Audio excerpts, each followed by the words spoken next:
Hi, this is Jay. We're going to do our recap for Monday, November 29th. This is on preparing to meditate. So this is sort of the process of going through and preparing yourself to meditate. I hope you enjoy this background. I'm doing it with Zoom so that you can have this nice background to look at.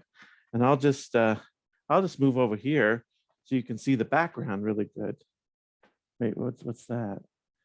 Oh, oh, it's trying to focus on something. That's interesting. I didn't know would do that. Okay. Um, the first step to prepare for meditation is to remove all distractions. This includes both physical and mental distractions. So you want to remove all the clutter. You want to have it quiet.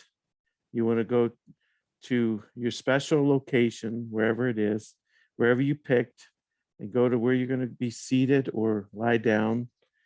And so you just want to have all distractions. You want to have it quiet. And this also includes not just physical distractions, what you can hear and see, but you want to remove the mental distractions. So what you're going to want to do is to basically leave all of your cares of the world, all the thoughts and everything, leave it at the door. Just say to yourself, I'm leaving it at the door for this time, for this 20 or 30 minutes, or however long you're going to do your formal meditation.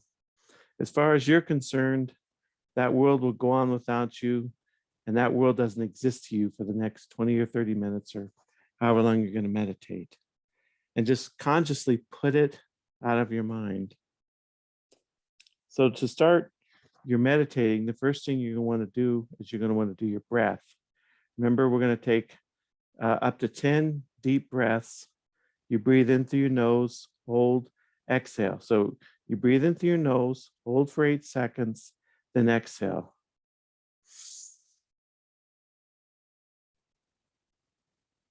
And exhale.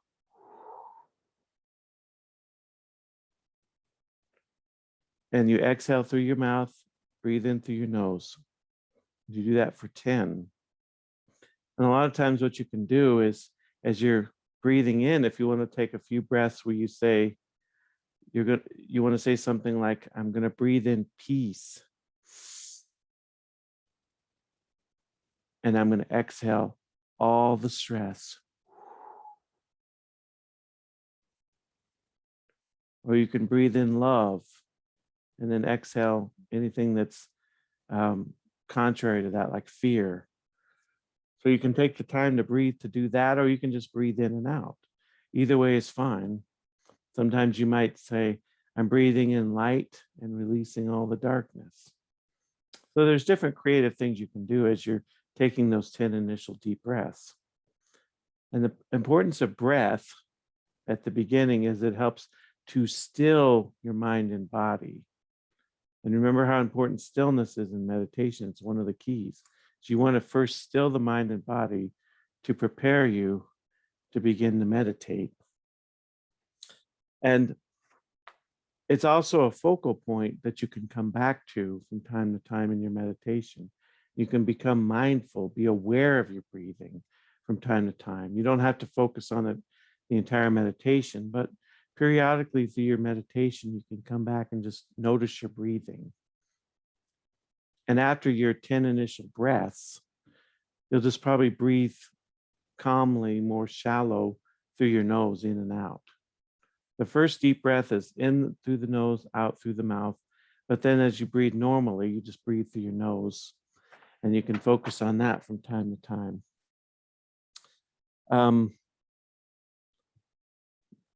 As you start to breathe in your meditation, it'll probably start to slow down, and that's perfectly fine. You might notice that your breathing becomes very shallow, and that's just sort of natural to you as you start to become very relaxed. And the second element after breath is heart. Notice your heart after a few minutes. Your heart should probably feel so very relaxed. You might start to notice your heart slowing down a bit. The heart is also a good focal point. you can come back to after from time to time too, is notice your heart. You've got your breath and your heart that you can focus on. And then there's a third one as you begin to meditate that you can also focus on, which is your abdomen or stomach. And you can notice as you get deeper into meditation, your stomach rising or expanding and then contracting. And you can use that as a focal point if you find yourself especially becoming very distracted. And with these three parts of the body, the breath, or these three elements, the breath, the heart, and the stomach, you can actually, sometimes when you get very deep, you can focus on all three at the same time. And it sounds like, oh, but that's a lot to do, but it's really not. Because when you get very relaxed, you can start to notice breath, heart, and the stomach expanding and contracting all at once. And it can be a very relaxing, peaceful experience. I didn't even include stomach in my initial book, in my book. I learned about it a few months ago. There's actually one meditation school of thought technique that focuses exclusively on the stomach, expanding and contracting, and using that as a focal point to keep going back to as you meditate. You know, I don't obviously teach one exclusive focal point, but it's a good one, along with breath and heart. They're just very natural things that are there. In terms of your body, remember what we said when you begin to meditate, especially as you first start out. One way that can help relax you, especially if you're very stressed, is to do like what I call the head to toe, where you start at your head and you just work your way down to each part of your body, you know, noticing that it's tense and heavy, and then letting it relax and release. And this can help to sort of concentrate you more in the meditative process and help you with distractions. You don't have to do a head to toe meditation in every meditation, but sometimes it's good to incorporate, especially if you feel stressful and especially when you're first starting out. So maybe this first week or two, as you start to meditate, maybe do a head to toe, and it takes about 5 to 10 minutes. And then from there, you can go and meditate on other things such as affirmations, and you can visualize and do different things. But head to toe can be really good. And some meditation teachers will do it the opposite way. They'll start from the toe and work their way up to the head. But either way is fine. I generally tend to go head to toe, but you can go toe to head. In terms of, should I use a guided meditation? I think guided meditations are good. And especially when you're first starting out, they can be very helpful. A lot of people use guided meditations for a lot of different things. You can just use it for relaxation. You can do it to affirm certain things, affirmations. You can work on bad habits or beliefs, or you can help to instill positive beliefs into you. So depending on what kind of guided meditation you do, they can achieve a lot of different things. Some will use visualization. They'll put you at a beach, like the one in the picture, or they'll put you in the mountains, or some of them won't use visualization. They'll just affirm positive things to you. It can go in a lot of different directions. They're helpful in the sense that they'll give you an example and ideas. They're especially good when you're first starting out or super stressed. I wouldn't become exclusively reliant on guided meditation. I think when you rely on them, you become dependent, and some of the creativity that's possible in meditation can be lost if you're exclusively using guided meditations. I think the ultimate goal is to be able to self-direct yourself when you're meditating. And from time to time, I will use guided meditations. Usually I just do basic affirmations at this point, but that's very infrequent that I use them. But they're fine to use initially. Then you have the second kind, which is the self-directed, where you direct yourself. And what you can do too is you could actually write out a formal script. It could have affirmations, it could have visualizations, different things you want to do, and you could familiarize yourself with it and then take that into your meditation. You're not going to be looking at your script while you're meditating, but just try to remember some of the things and go with that. And as you get into meditation, you may decide that I'm done with the script. It might be 10 or 15 minutes.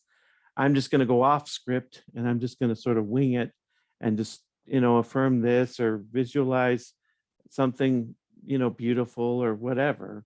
And that's totally fine. You can do a hybrid between scripted and unscripted. And the script can be a poem, it could be scriptures, it could be your affirmations, anything that's positive. You can write it into your script if you want. And in terms of guided meditations, this is a good one too, is that you could actually record your own guided meditation and then play that as you meditate. So it's kind of a hybrid between a normal guided meditation by someone else and a self-directed, because you're self-directing it. It's just a recorded self-direction, which is sort of, you're being guided by yourself. But that's always an option too, is to record your script and then play that while you're meditating. You could try different things. And it's not that meditation is going to be, I do one thing all the time. That's not what I teach. I like to teach creativity. I like to teach variety. These are just different ideas that you can take into meditation. In terms of quiet, you'll have times in your meditation where you'll be very quiet. It'll be very still. You'll sometimes occasionally zone out, and that's okay.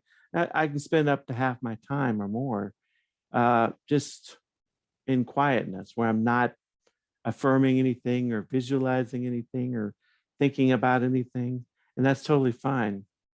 And you'll sometimes get very close to a point of what I call the tranquility zone, where you're not just highly relaxed, but you're sort of in a hyper relaxed state, where your mind is totally at peace and your body is completely relaxed. That's what I call the tranquility zone. And it's kind of like sleep, but you're aware and it feels great. And you're aware of how relaxed you are.